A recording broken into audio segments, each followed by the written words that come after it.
At CBS 8, we're always working for you. And today we want to show you how to safely get out on the water. We're going to teach people how to drive a boat out on the water. When they say safety comes first, they're not fooling around. Just in case. I did not see that coming. America's Boating Club just bought this training boat with a Coast Guard grant. Nobody wants to sit in a classroom. We want to go out and have fun, right? Sean Goit and Bob Gibbs say with proper equipment, you're never alone. If your radio's on channel 16 and you have trouble, the Coast Guard is listening. Yes. Yes. Absolutely. You go, Mayday, Mayday, Mayday. That should make a new boater feel more comfortable, right? Absolutely. To know that if you head out, there's backup. Yeah. Training starts with the basics, but then... Here's our slalom course. 6 buoys, 50 feet apart. Oh, wow!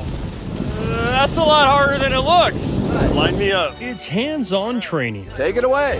Oh. And when I gave it a go, I hit 2 buoys. So there's room for improvement.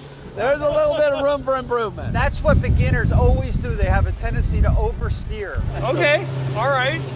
If you're a former student, raise your hand. We spoke to 4 training graduates. I was new to boating, and I looked everywhere to find a place that would teach powerboating. When I was a kid, my father taught me a lot of these lessons. My dad, to this day, is always saying, San Diego is surrounded by all this beautiful water.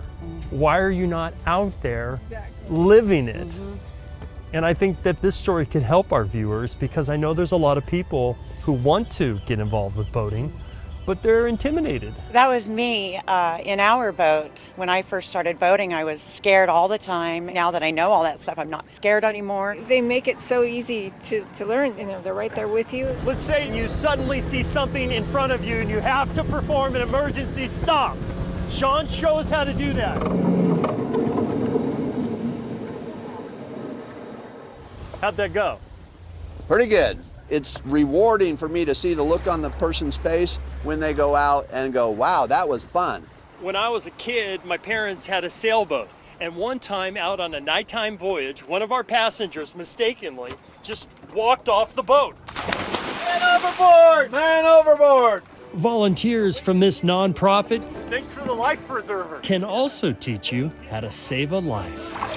In the Zevely Zone, nice job, everyone. Jeff Zevely. They say the worst day of boat trading always beats the best day at work. That it does. CBS 8.